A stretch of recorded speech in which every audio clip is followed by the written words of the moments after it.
it slow.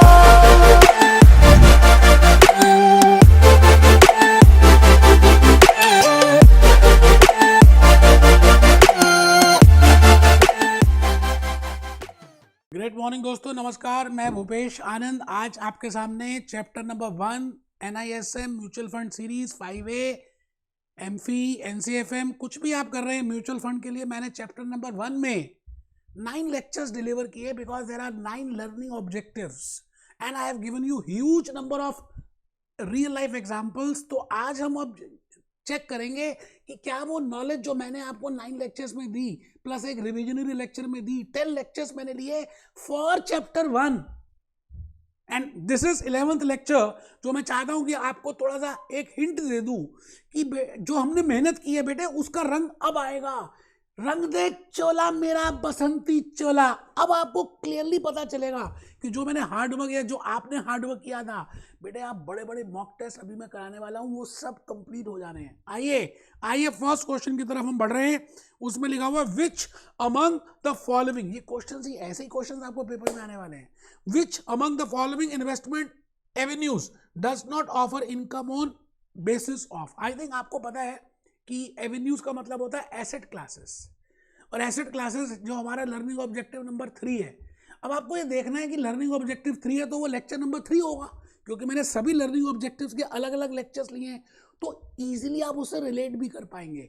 अच्छा, मैं video में ये बहुत बार बता चुका हूँ, मैं वीडियो दिखाऊंगा अभी, लेकिन आप ये बताइए there are 4 classes. Real estate था, कमोडिटीज थी, बॉन्ड्स थे, फिक्स इनकम थी, इक्विटी था, है ना।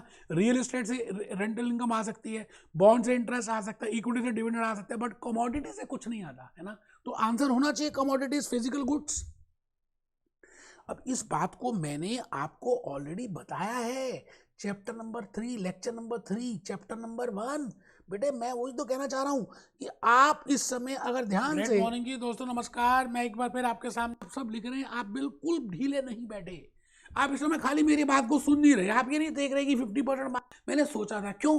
क्योंकि तुम्हें पूछ सकते हैं दैट वेदर आप आराम से इसमें इन्वेस्ट NISM के direct I can invest in the. बेटे एक टेबल, एक पेज में आपने एक पार्ट में लिखना है यहाँ पर। बेटे ये मैंने चैप्टर 3 में आपको चैप्टर 1 के लेक्चर 3 में डिफरेंट एसेट क्लासेस में डिटेल में डिस्कस किया कि गोल्ड सिल्वर में आप, कमोडिटीज में आप, बिकॉज वो मेनली कंजम्पशन के लिए होते हैं तो आप कुछ अर्निंग नहीं करते।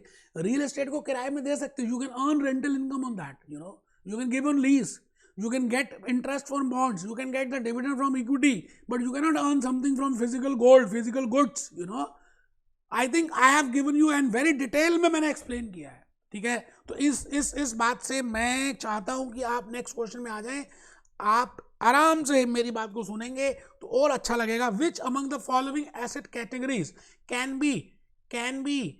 B purchased for consumption purpose apart from an investment. मैं कहता हूँ ऑप्शंस भी मत देखिए भाई साहब, आपको इतनी नॉलेज मैंने दे दी है कि आप आराम से आंसर अभी भी कर सकते हैं विदाउट वॉचिंग एनी ऑप्शन। आपको मैंने बताया था कमोडिटीज एक ऐसी चीज है जिसको हम जनरली कंजम्पशन के लिए रखते हैं, इन्वेस्टमेंट भी कर सकते हैं, गोल्ड सिल्वर में, कमोडिटी एक्सचेंज में कर सकते हैं। आप रियल एस्टेट थोड़ी खाओगे, है ना, आप इक्विटी थोड़ी खा जाओगे, आप बॉन्ड्स थोड़ी परचेज करोगे।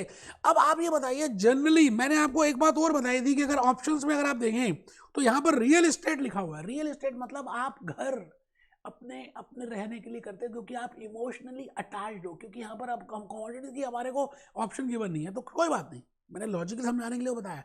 बेटा रियल एस्टेट एक ऐसा है जनरली जो हम, मेरा घर, अपना घर, मैंने आपको मूवी दिखाई कि भाई एक घर ही तो होता है यार जिसके लिए पूरी जिंदगी एक कॉमन इंसान मेहनत करता है, और मोदी जी ने बड़ी सारी स्कीम्स निकाली हैं कि सबको हम घर देंगे, उनका अपना घर नहीं है।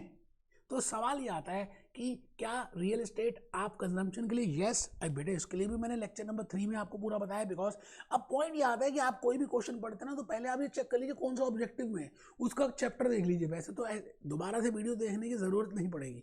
मैं आ गया जी क्वेश्चन नंबर 3 में, द परचेजिंग पावर। बेटे मैंने आपको purchasing power of currency changes on account of which of the following.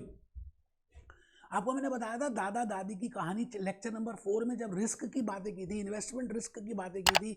इसमें इन्फ्लेशन रिस्क था, इन्फ्लेशन रिस्क में रियल रेट था, नॉमिनल रेट था और परचेजिंग पावर थी, और वो मैंने सारे आपको डिटेल में बताए हैं। आप समझ रहे हैं, वो सब कुछ आपको मैंने डिटेल में बताया कि भाई उसमें इन्फ्लेशन रिस्क कौन सा था, आप कैसे नॉमिनल रेट के से बेसिस से आप रियल रेट और इन्फ्लेशन रेट कैलकुलेट कर सकते हैं।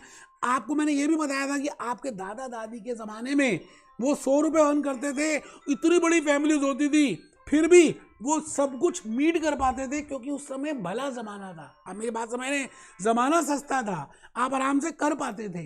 लेकिन अभी मैंने आपको एग्जांपल दिया था, हस्बैंड भी अर्न कर रहे हैं, वाइफ भी अर्न कर रही है, 1 लाख रुपए उनको मिल रहे हैं, 1 लाख उनको मिल रहे हैं, पैसिव इनकम आ रही है, स्टिल कुछ बचत नहीं है because of inflation, you know. So this is the investment risk. दोस्तों मैंने इसको आई थिंक लेक्चर नंबर 4 में बताया हुआ है, आप एक बार देखें। मैं लेक्चर नंबर 4 आपके लिए ओपन कर रहा हूँ, आप देखिए ना।